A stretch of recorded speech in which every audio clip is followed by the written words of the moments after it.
but it was done zillions of times, yeah? So they just took like 1/4 of a cent or 1/2 of a cent, or just very little. But because, and so no one put any notice on it, but as it went on, it was a huge, huge amount of cash.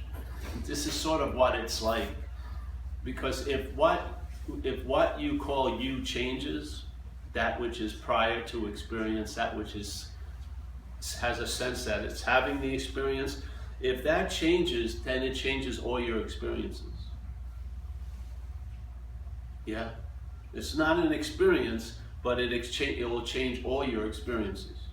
In other words, all the interface, all the effects that happen when you are seemingly engaged in life, it will affect. And it's not an experience, so you can miss it. Yeah? Because you're looking for something, and really you're looking from nothing.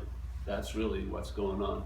If that starts getting entertained, the value in it is in the living of it. Yeah, you can't even call it a peak. It's not a peak experience. It's nothing really. It's just the whole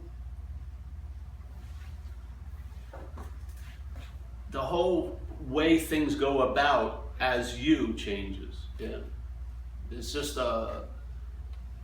and as we say in AA, Rule 62, you don't take yourself so seriously. That's what actually just happens, not as an effort that you chose to do. I'm going to set out and not take myself so seriously. That would be taking self seriously. Yeah? So you can't get out of the little thumb puzzle. You can't get out of it by pulling. You can't. It doesn't work. And if some people who've had any kind of spiritual life, quote unquote spiritual life, a lot of them, if they put a good amount of effort and yearning and longing in it, have become disappointed because, and usually the disappointment at first is turned on you because of self-centeredness. So you have to see, I must have not done enough. Yeah, that's usually the case. So you figure you did. One of my friends, at the last time I talked to him, he has done over 135 10-day retreats. It's a lot of freaking time in one's life. And that was like about 10 years ago. He could be up to about 200 10 days retreats. Now, he's a nice guy, but,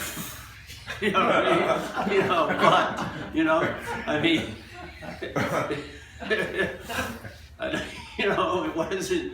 You would think there'd be so much more after putting that much investment into it. Yeah, whatever, So if you put that effort in and stuff, sometimes first there'll be the sense of, after you stop blaming yourself, or you've tried to stay in the meditation hall the longest, you wait to hear every other footstep they leave, and then so I meditated the longest, I walked around the statue the most, and stuff like that. And then you can keep on, moving the carrot and thinking it's, oh yes, if only if I did more, if I saw that person longer, if I would have gone here, gone there, then it would have happened. So again, it's all about you completely, yeah? And in a sense, you're at fault. Like I did a talk in New England, and there was a lot of spiritual seekers there. And there's one guy who was telling me he was at this place, and they said, if you held this position for 17 minutes, something would really happen. But he could only hold it for 16 minutes, and then he collapsed. And so he says, what should I have done? I said, you should have held it for 18 minutes. You know what I mean? And he would just, it would just go on and on and on and on and on. And you would always be the one that was at fault for the failing. But the failing is the good news. Because like it says in the Course in Miracles, what can a failed system show you? It can show you it's a failed system. Right. That's incredibly valuable. So the GPS that our whole life seems to be guided by is a failed system. Yeah. It's not going to work. It's like trying to change that snake from a biting snake to a non-biting snake. The snake's going to bite you, no matter how nice it is to it, and you feed it, and you put a little comforter on it. And sooner or later, it's going to bite you. And when you ask it, why did you do that? Hey, I'm a snake. Yeah. What you can't expect, like success from a failed system. Yeah. So, a lot of what happened with me when I heard this message, it's a warning, really. It's basically telling you the common pitfalls that you may have already seemingly been in, or that you're gonna be in. And it's usually boiled down to this one simple statement. Many, many people have said it in a lot of different ways. But I like the term that Ramana Maharshi uses, which is there's a presupposing of a non-existent thing that wants to get salvation for the non-existent thing. That's the rub. That's it. Yeah. So there's a presupposing. Now, it's a very incredible use of word because it's getting very, very specific. Because the supposing or assuming is you're assuming something so, but you don't even know if it's so or not, you know? You're assuming that you're supposed to be somewhere at 3, but actually the email said be there at 1. But your whole day you're walking around just assuming I got a 3 o'clock appointment. And then when you get there and nothing's the way you thought it was going to be, it's sort of like, what the fuck? They moved the appointment? No, they didn't move the appointment. You missed the appointment because you assumed that it was at 1 and it was at 3. It had never not been at 3. It's always been at 3, but you just assumed. So a supposing is like an assumption. But this assumption, so there's an assumption, but of what? The mental state assumes that you and I are a non-existent thing. Where are you going to pin that tail to? This, the donkey, the body, yes? So the non-existent thing is the body. See, I remember when I was young, I had an Uncle Fred, you know, who I'd see at relatives' parties, and he'd always slip me some money behind his back so my mother wouldn't see. So, of course, I liked Uncle Fred. And, my Uncle Fred died when I was about 9.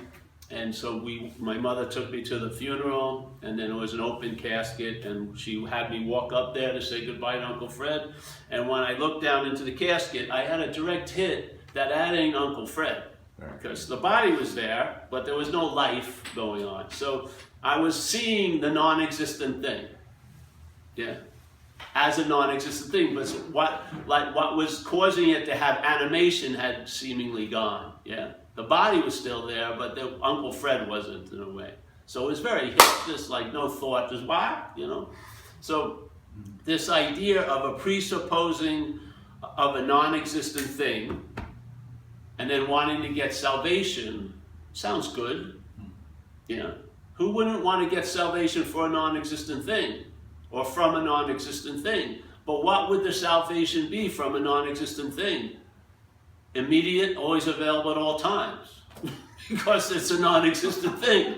So if it's freedom from a non-existent thing you want, guess what? You have it. Because you've been always free from a non-existent thing. You know, there's no need to become free from it. There's a need to see why you're trying to be free as it. Yeah, that's the point.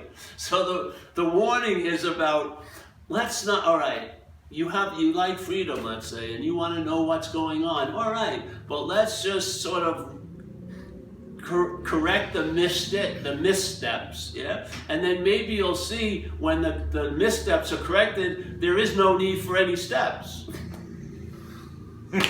You don't get new steps. You just question the missteps. That's all. It is like, oh, I'm going to question the missteps, then I'm going to take a 5-year course and get the new steps, and then I'm going to use the same format that I applied with the past missteps onto the new steps, which will be turned into missteps. Because again, I'll try to get salvation for the non-existent thing. Because what's really the rub is there's an act of being identified as the non-existent thing. You're taking yourself to be a body, not you, your head. Yes?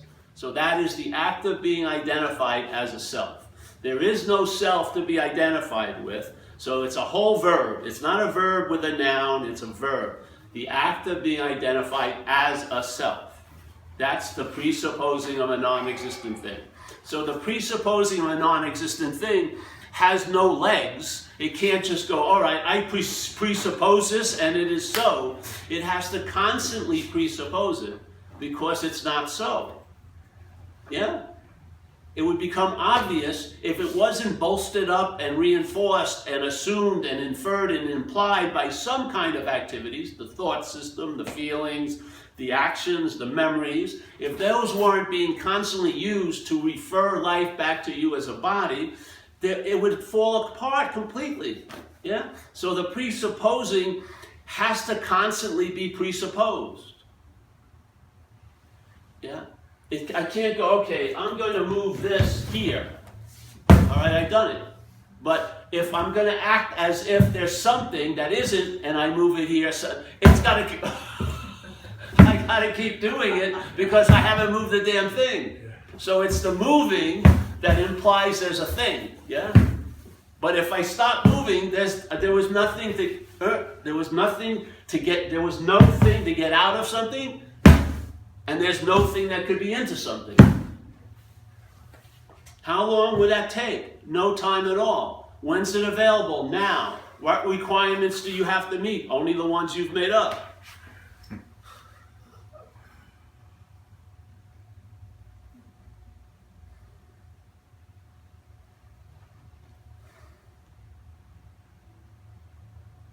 And if the correction is entertained and it produces relief, what it will inform you of is why the relief seemingly wasn't there in the past. And you know why? It always has a lot to do with you. Yeah? It's the sense of being the one that wants freedom is the biggest deterrent to freedom. Yeah? So the presupposing a non-existent thing, yeah, that would pass like that. You know? But what gives it meat is when you start seeking salvation for the non-existent thing. When you seek, a life for the non-existent thing. Well, it's always all day thought about. This is what happens. Yeah. If it was just, hey, I presuppose a non-existent, I could do that all day. Yeah, just presuppose a non-existent thing. But you see, that ain't it. It's the claiming of everything else. So the thought system. Check them out yourself.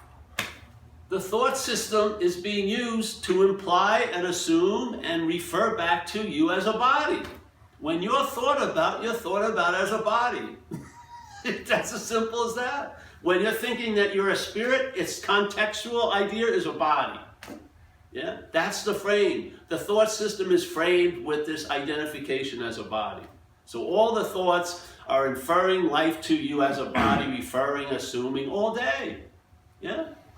So there's the thoughts. The mind hooks up to them. Now the mind, this little intention you may not notice, is using all the thoughts to point to you as the non-existent thing. Feelings. All the feelings are happening. There's tons of feelings arise all day. But the sense of my feeling gives it direction. So now they're happening to me. These are my feelings. And if they're mine, I should have an opinion about them. And my opinion is I shouldn't be having these feelings. You should be freaking having these feelings. Yeah? You know what I mean? You see it? Once it gets established, then there's a huge riffing on it. It's like a John Coltrane solo for like 80 years. Just on. Separation. All day. But it has to have the basis in place to riff. If you don't give it the first note, it can't write the opera. Yeah? It's the first note. So this presupposing a non-existent thing, and then wanting to get salvation for the non-existent thing, and then wanting to get shelter for the non-existent, and then wanting and wanting and wanting, yes? All of this stuff, all of it, everything else leads. All the tributaries are from that one source, and it's a non-source. It's a non-existent thing. And you can have tied books, and I can't get on all this stuff, but basically it's all based on this assumption that you're a someone. See it, if it's true or not. You can't wait for someone else to do it for you, because there's no one else to do it for you. There's the seeing. So now the presupposing a non-existent thing is getting reinforced quite a lot. All the memories you're having. When you have memories of you 5 years ago, you're pictured as a body in Costa Rica. You're pictured as a body on the skis. You're pictured as a body. Yeah? When you get the photo albums and you reminisce, if you were really looking at you, it'd be empty. The page would be empty, and you'd be, oh, here I am now,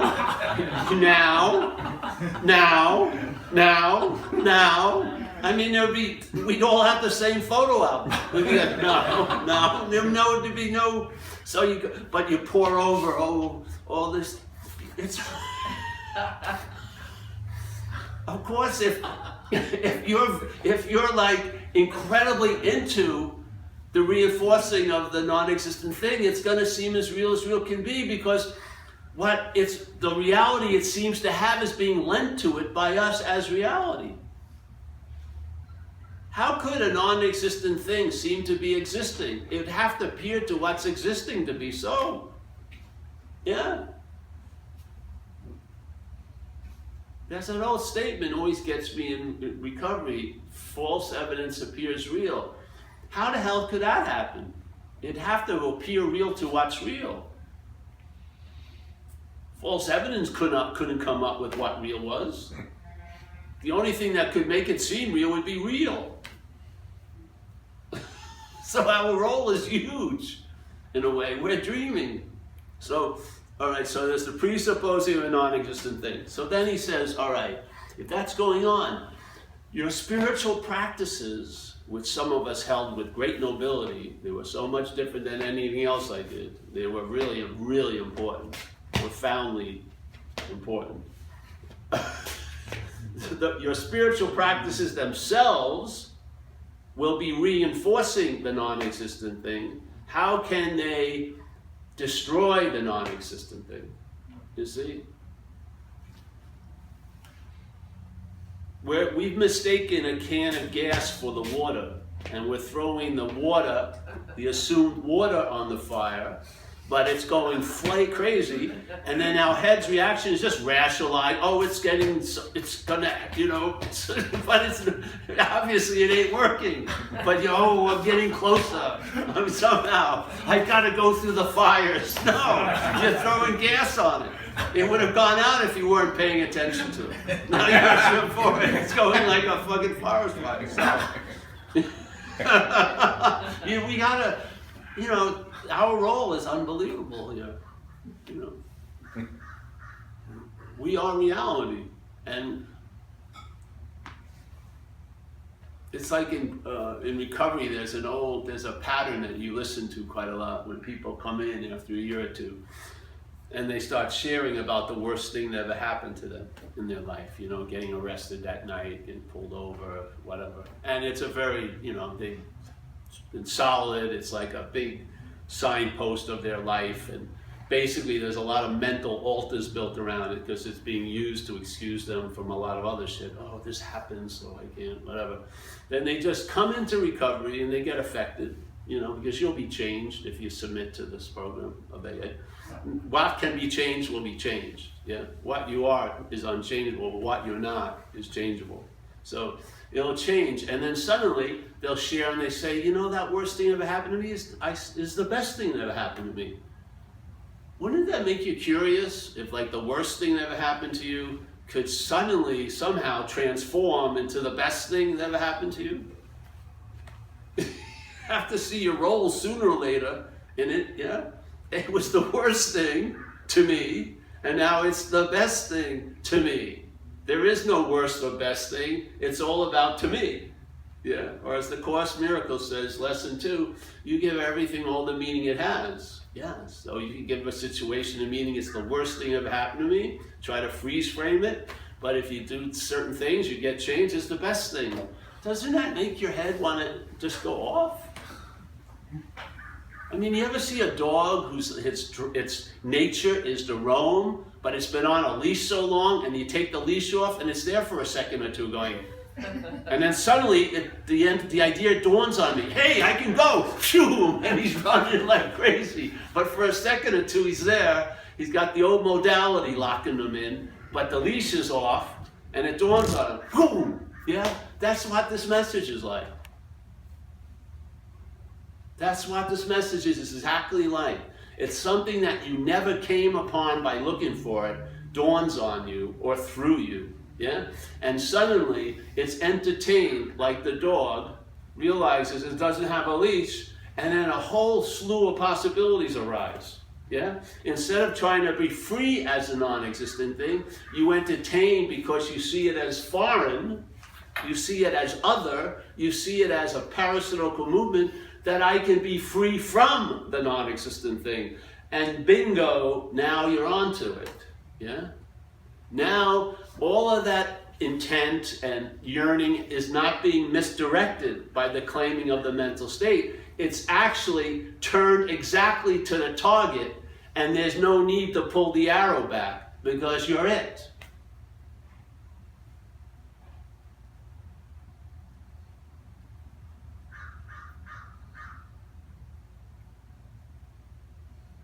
Now you see that which is presupposing a non-existent thing. You stop calling it you.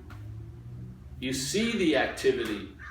You see it. You hear it. You hear the presentation of its story into the court of space.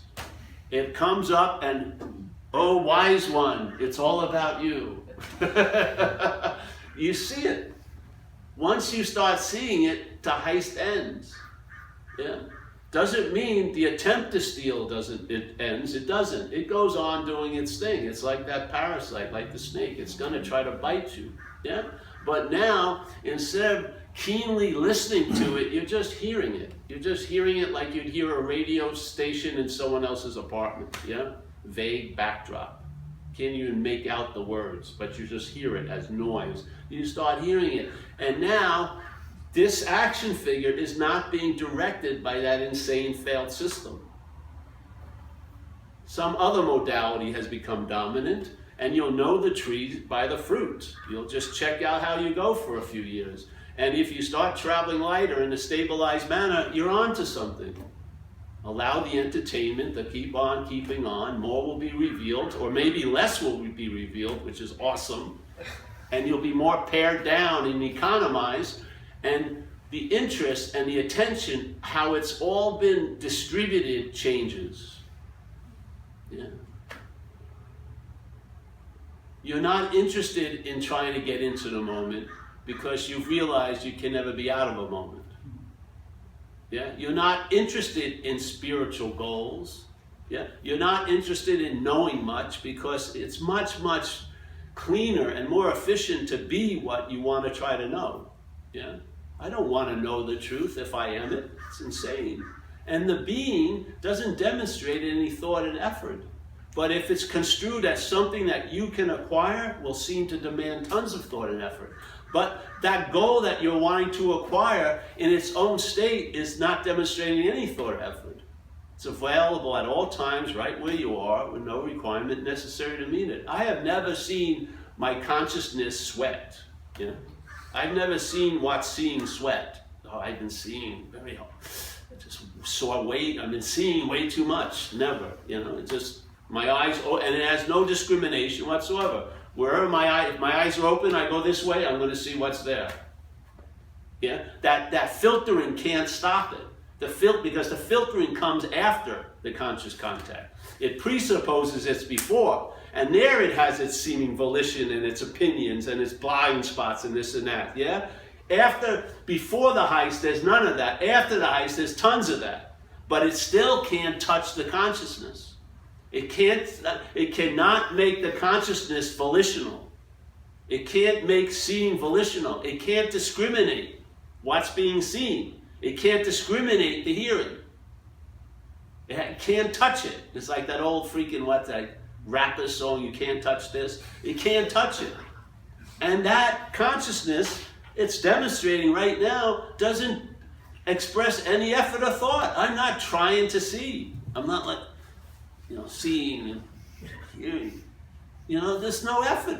And there never has been. And it's been there when I was in the worst freaking predicament that I really didn't want to see, but I was seeing it, like the police handcuffing me. And it's been in the most beautiful waterfalls. It doesn't blink. It doesn't look away. And it's the basis of our whole experience here. And most of us, there's no paying any attention to it.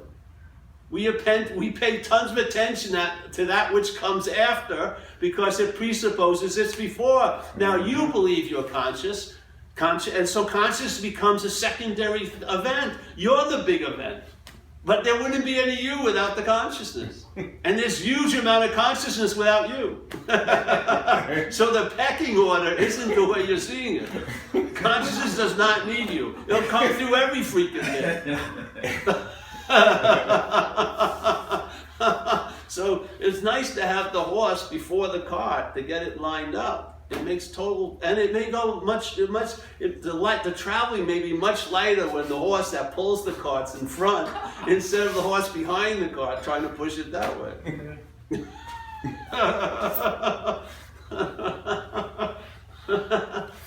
And then, if the relief stabilizes, you're going to know the problem. That's what happens. It's like reverse engineering. When you start getting real relief, you'll realize why I seemingly wasn't available to me. That's what you find out. That's valuable. Knowledge about self is valuable. Self-knowledge isn't. Like we say in AA, self-knowledge avails you nothing. But knowledge about self can be valuable. Because knowledge about self, like a great Zen master, Dojin, said, to study Buddhism is to study the self, and to study the self is to forget the self. Because if you learn about selfing and you start seeing or entertaining the possibility it's not you, and then you'll start getting relief and you'll realize exactly why the relief wasn't available, because it was taken to be you. As simple as that. When it's seen as not you, relief starts to become obvious, it's available at all times, peace of mind, serenity. Then, if it's about you, they're all incredible hard goals to try to achieve, and everything's an impediment, my kids, everything's stopping me. Yes, same, it just changes dramatically where you believe you're looking at it from. So, seeing what you're not is what you are. The activity of what I am right now is seeing what I'm not. That's what it is.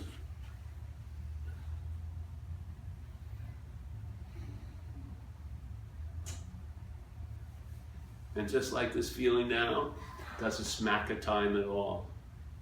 Not at all. No time, no effort, available here and now. All the efforting goes into making the problem seem real. There's no efforting to make the reality seem real, because it's real. Seriously. All the efforting is the other way around. Well, this is effort. You know, huffing and puffing and being thought about all freaking day. That's yeoman's work, you know? Let's say you drove 150 miles. Maybe your thought system logged about 80,000 thoughts. You know what I mean? To cover up, to erase, to distort all the experiences you had over those 80 miles by claiming it was you having them, and you should have sat longer for that sunset, all this baloney. It just, the claiming opens up to just constant mental minutia. Just like, you're like in a ticker tape parade and there's no parade. It's just ticker tape, just shit all over the place. I mean, if you could weigh it, you'd realize you've been carrying like blocks of lead with you all day. And all you had to do was go, what? This is insane. It's like that story Ramana tells about the guy with the big bag on his head. And he's walking around, it's very, very heavy. Then he gets on the train and he's still got it on his head. And then someone says, hey bro, you're on the train. You can take the bad thing off. He puts it down. You know what I mean? This is the message. It's like, I want to read this. I don't know the last time I did it, so we have new people. This is a beautiful way of describing all this. I think it's one of my favorites. So he says here, this man, Ramana Maharshi, I don't know if you ever heard of him. This dude here. Yeah. For people who want to know, it's on page 388 of this book. So he goes, it's this lady's asking him a question. He's having satsang, so to speak. And he goes, Maharaj, he goes, if, now that's the most important word in this whole paragraph, if realization was something outside you, a way could be shown consistent with the safety of the individual, his capacity, etc. Yeah? In other words, like in Hinduism, they have Karma yoga, Bhakti yoga, Raja yoga. So they're based on the predilections of the action figure. Yeah, someone's more prone to the emotion, love, others are more, up here. Yeah, so if realization was outside, then you could produce a path that everyone would fit on a certain path and could have some realistic expectations of arriving at the realization if it was outside. That's the big thing, if. And he goes, then questions such as, is it realizable? See, can you imagine you're now sitting, seemingly right where you are, questioning your own reality and making it an object that you can maybe realize? So it's that which is always realizable, realizing is going, is that realizable? How can I get to that? When it's that, right at the moment, it's entertaining. So then questions such as, is it realizable? And if so, in what time? In other words, how much time is it going to take? I'm a busy person. And again, see, as soon as if it was realizable outside, he says this stuff starts arising. He goes, and so in what time would also arise? So all this stuff will arise. Once it's objectified, once you're objectified, then a lot of mental minutiae arises. Yeah? As soon as it's objectified, then it's thought about. Yeah? But here, realization, and Ramana uses big S self, meaning everything, yeah? What we're talking about here is like a small self, actually an activity called selfing, yeah? Yeah, which is the sense of being a someone, a long-lasting, independent, separate entity, a thing, inherently separate from everything else, yeah? Yeah. So he says, but here, realization is of the self. So, self is realization. Yeah. All realizations are of self, of that. Yeah. You cannot remain without the self. The self is always realized, but you don't recognize the fact because you're taking something else to be a fact that has to make the other thing maybe a vague possibility. Once you're a fact, the truth can't be a fact. Because the truth is there isn't a you. So you can't have the truth and the fault that you it doesn't work. One's got to seemingly go for the other to be pronounced. Actually, one doesn't have to go because it wasn't there to begin with, the sense of Paul, so the truth just stands on its own, as if nothing ever happened. But, but from the self's point of view, it has to make that which it is outside of itself to be the fact that's going to look for it. Yeah? So it goes, the realization is now obscured by the present world idea. What's that present world idea? There's a world. There's you and me and this chair and that chair. The world is now seen outside you, and the world is now seen outside you. Come on in, bro, if you like. Can you get in here? There's a chair here if you like. I'm going to go over this again just for a very important person. Come on in here, yeah. All right, so I'm just reading from a master, Ramana Maharshi. I don't know if you've heard of him. I've heard of it. Yeah? I've heard of it. Yeah, you're going to hear some of it now. So, all right? So here it goes. If realization was something outside you, a way could be shown consistent with the safety of the individual. So therefore, you wouldn't lose your individualism until the last moment. So the paths would inoculate, incubate your little sensitive individuality with the hopes that at the end point you'll lose it, but not all the while you're going towards it. So the path will become more about you than the goal of the path. Yeah. Because you'll be seen to be on it the whole time. So then questions such as this, is it realizable? See, these are the questions that can come up if realization was outside of us. If, yeah. There's millions of them. He's just saying a couple. Then questions such as, is it realizable? And if so, in what time would also arise? He could have used 8,000 examples of what arises when the idea that realization is outside of you. As soon as realization is seen outside of you, it triggers the me cloud, and then tons of possibilities of what it would mean to you if realization was outside of you. That's what happens. All it takes is one little hit of like the keypad of Paul, bing, the me cloud, bing, all this information downloads about Paul looking for the truth.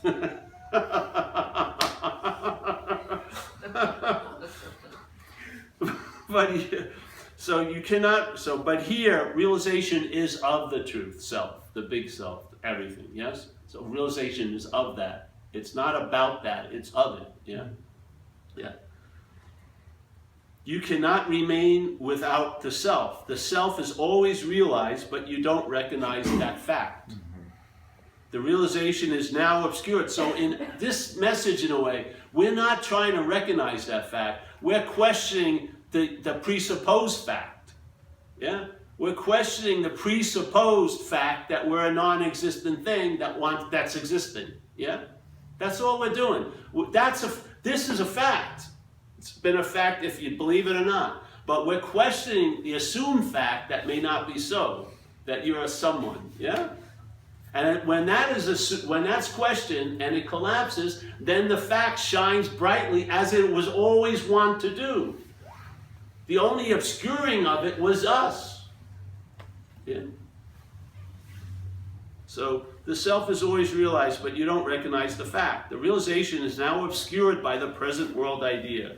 The world is now seen outside you, and the idea associated with it obscures your real natures. Yeah, all those thoughts are associated with the world being real. All that is needed is to overcome this ignorance, and the self stands revealed. No special effort is necessary to realize the self. All efforts are for eliminating the present obscuration of the truth. So now he goes into a story. A lady is wearing a necklace around her neck. She forgets it. Yeah? Imagines it to be lost. Or you could say presupposes it to be lost, or assumes it's to be lost. Yeah? Necklace on the neck, she imagines it's lost. Does that mean it's lost? No, it just means she's imagined it's lost. Yeah? She imagines it's to be lost and impulsively looks for it here, there, and everywhere. Not finding it, she asks her friends as if they have found it anywhere, until one kind friend points to her neck and tells her to feel the necklace around the neck. Ah, yeah. Now, this is interesting, what happens. The seeker does so and feels happy the necklace is found. But was it actually found? It never not been there. But her translation is that she lost it, and now there's great joy in finding it. But is that so?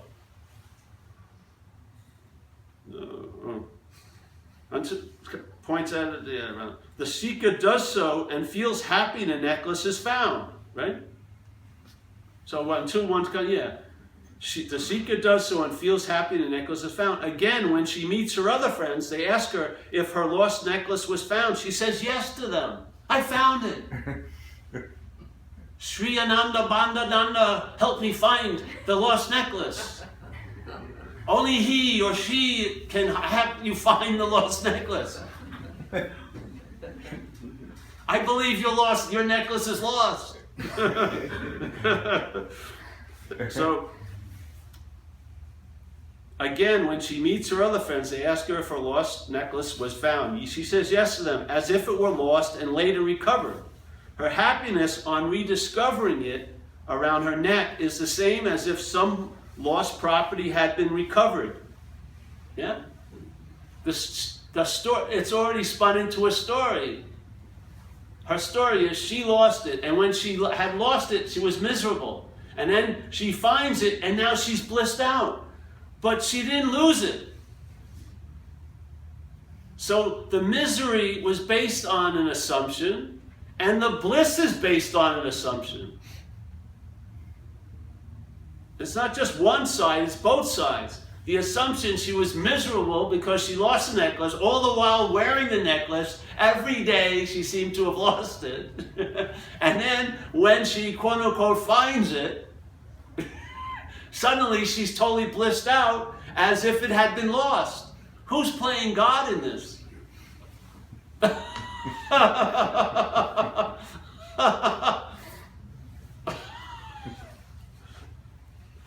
In fact, she never lost it nor recovered it. And yet she was once miserable and now she is happy. That's the really trippy thing. Yeah?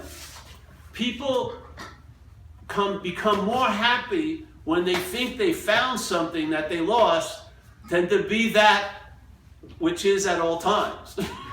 There's more experience to believe you lost it and then in the finding it than there is, because it's not, if it's always there, there's no experience of it. Yeah? It's just a fact. You're not experiencing it, it's always there. You see? That's not fun for the mental state.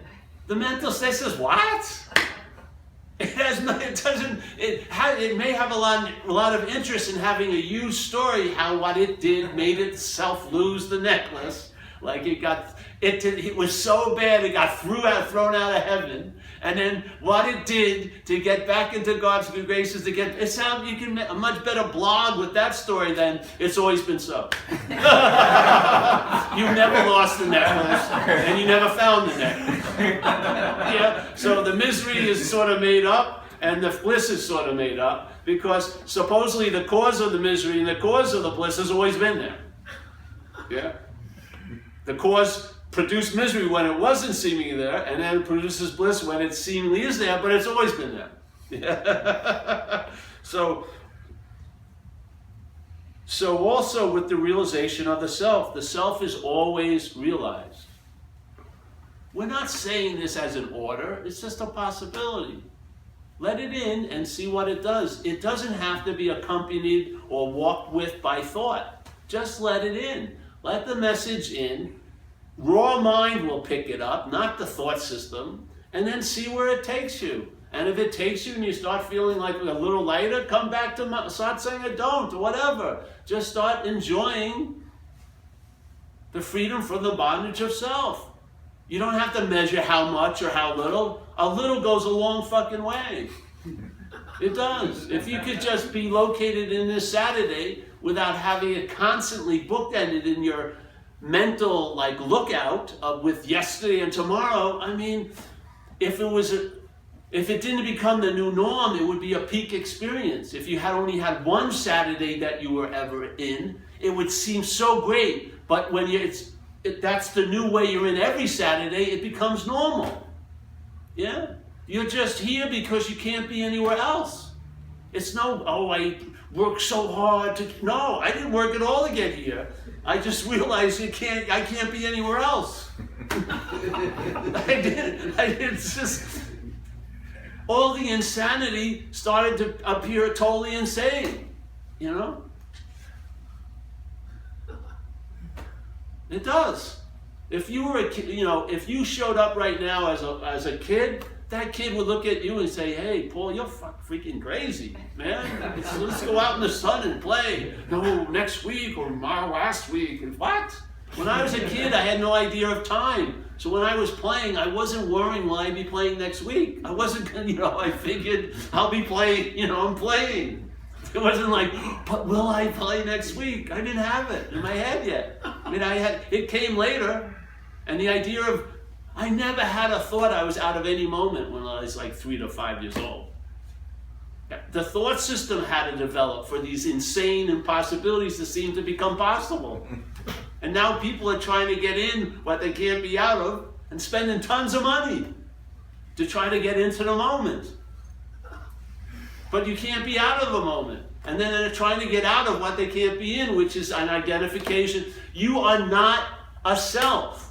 You can only seem to be in and then seem to be out. It's like the lost necklace thing. Yeah? You can have this experience of, I was in way up the ass of self. And then I got pulled out of I met a divine proctologist and he pulled me out of the ass of self. And I had that. But you were never in or out the ass of self. If you follow this, some people swear by this guy. Listen to him. Let it hit you what he said. I don't know, maybe I'm misinterpreting it, but it seemed pretty obvious that our song of experience is based on us, mostly, because we're moaning the loss of something that was never lost. Yeah, we're longing for the day we find something that was never lost. It seems like a serenade to ourselves all day. Really,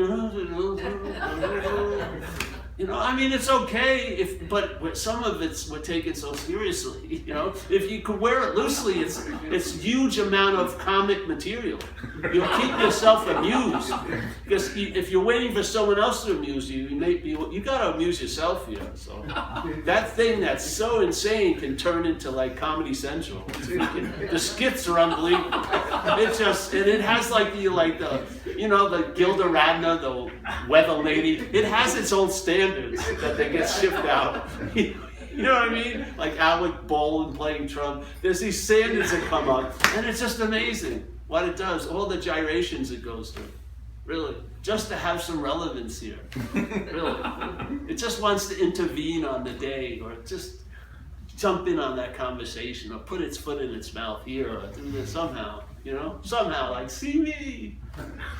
But hey, if they're not your thoughts, you won't pay as much attention to them, really. If you're seen as yours, it's like if you're in a park and there's 30 kids playing, where is your attention going to go to? Your kid.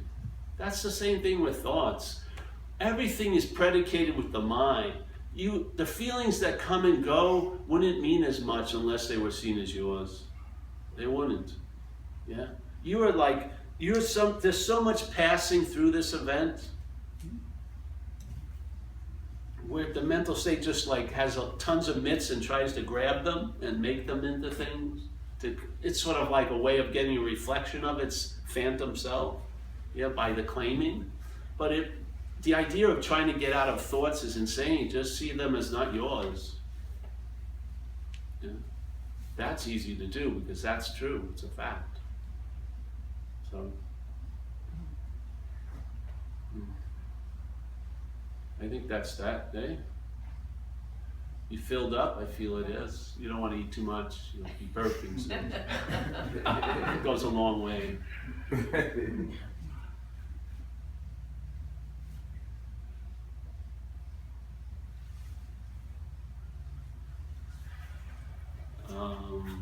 Yes. Any questions? No? All right, well, pass the basket and can you get a basket, Mitch, back there?